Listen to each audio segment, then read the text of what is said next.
quality of this video is probably really bad, at least for the majority of it, because as you can tell, it's very echoey in here because there's no furniture, we just moved everything out.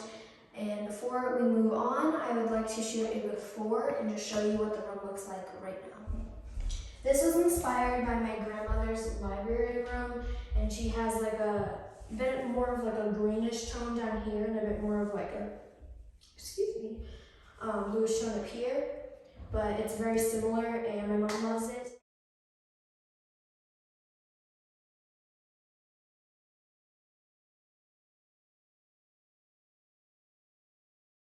So this room at this point is really just a catch-all room, and it just kind of collects junk. So we really want to transform this space into an area that we can use as a family and enjoy, and just transform the space into an area that has a purpose. So we are going to be calling this the family room. Our plan is to paint, get a nice big sectional couch, have a TV for movie nights. We're going to transform that into a nook. The flooring in this area, in my opinion, is very great. It's somewhat pet-proof. We only did this floor like 2 years ago, so it's pretty new.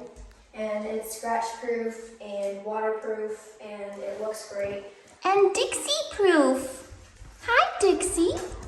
And Oh, and Willow-proof as well. So without further ado, let's get started and take off all the trim and the doors.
We're just snapping a line so we know where to end the paint. There's two paint colors. It's gonna be a chair rail, 42 inches roughly, so that way you know where to end the paint.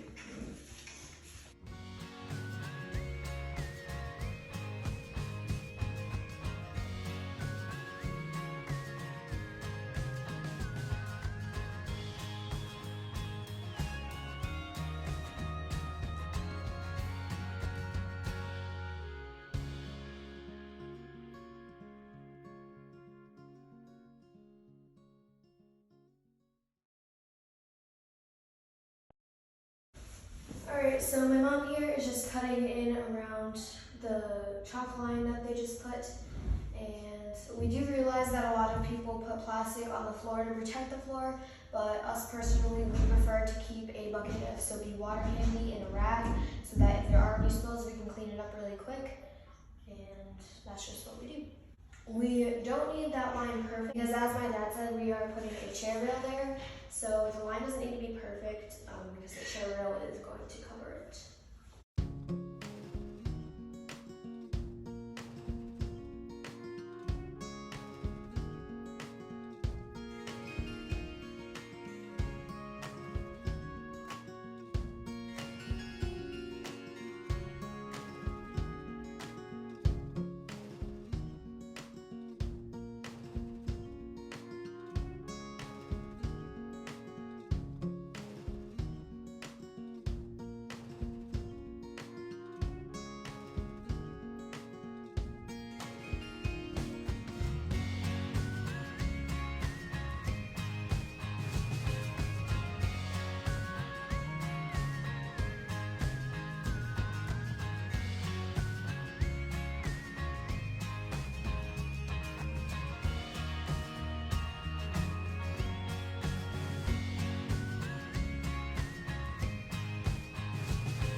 is not simply home, somewhere I belong.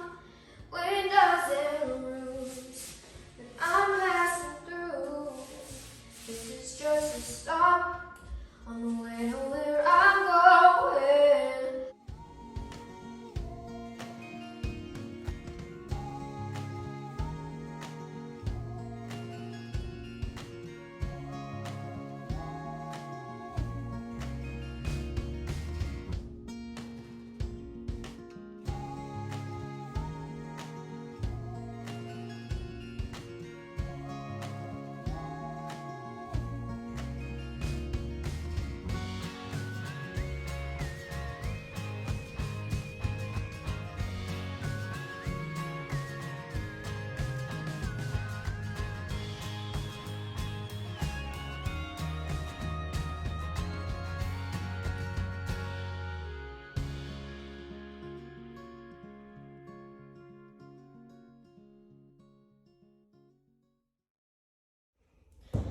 Alright guys, the first coat of the bottom half is done. My mom is working on the second round of cutting in.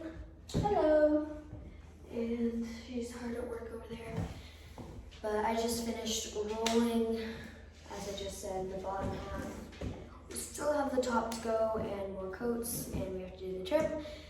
And there's a long way to go, but we're getting somewhere. So that's good. As I was finishing up the second coat of the bottom half, my mom was cutting in the first coat of the top half. So now I'm gonna start rolling the top half while she's cutting in. So it's gonna be quite fun. She's already dripped twice on the dark color. Don't tell on me. But it's fine because since it's a light color on top, we can just go over it on the bottom real quick and it's fine. But I'm gonna start rolling, so enjoy more painting time lapses.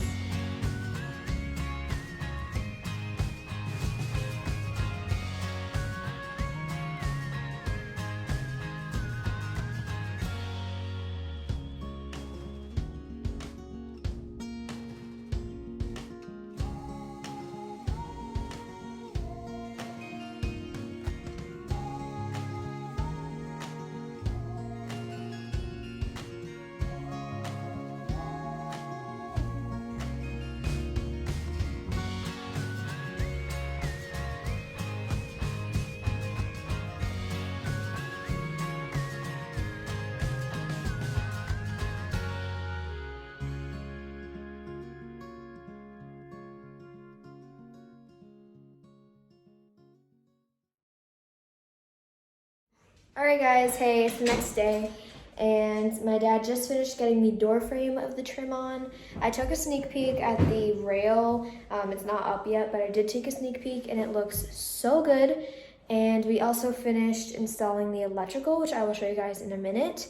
And he showed me how, and it was really easy. You just have to make sure that the breaker is off, and yeah, it was really making a lot of progress today. So let's, without further ado, keep working.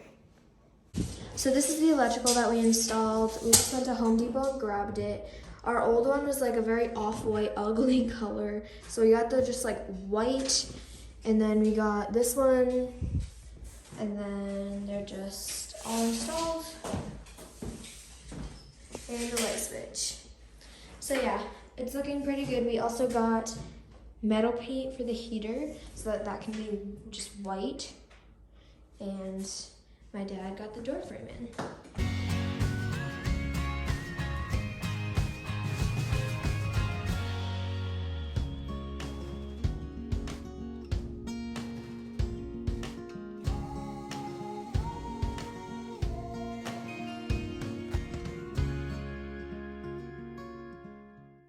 I actually like to do the sides first, and then I'll leave the top long so I can check my angles in case they're off. I can adjust them and the piece won't be too short.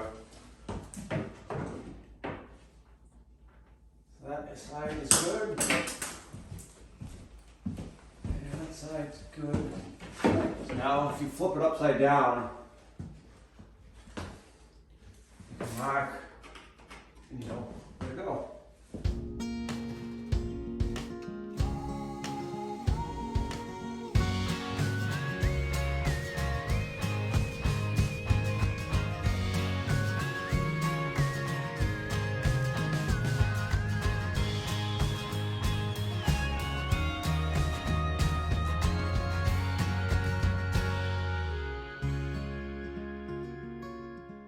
For the outside, I'm using a regular finish gun, which is 16 gauge nails. So for the inside trim, I'm going to use a brad gun, which is 18 gauge, so it's a little thinner nail, so it'll be less likely to crack the thin molding.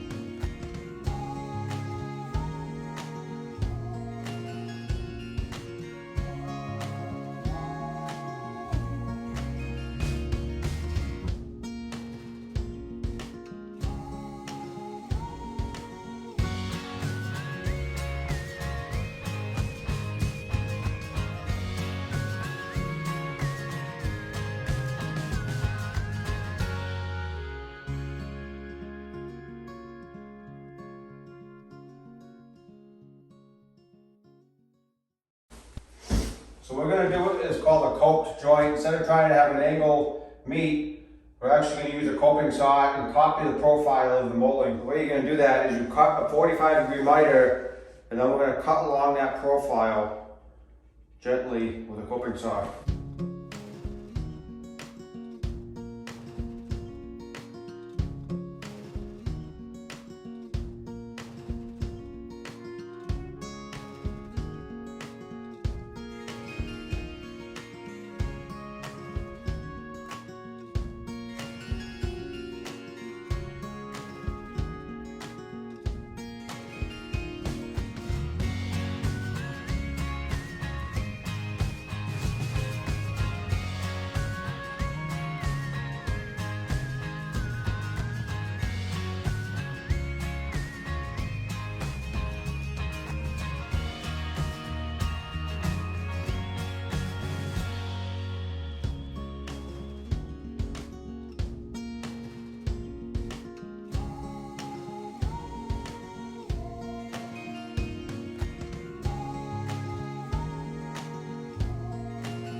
They call her Little Rascal.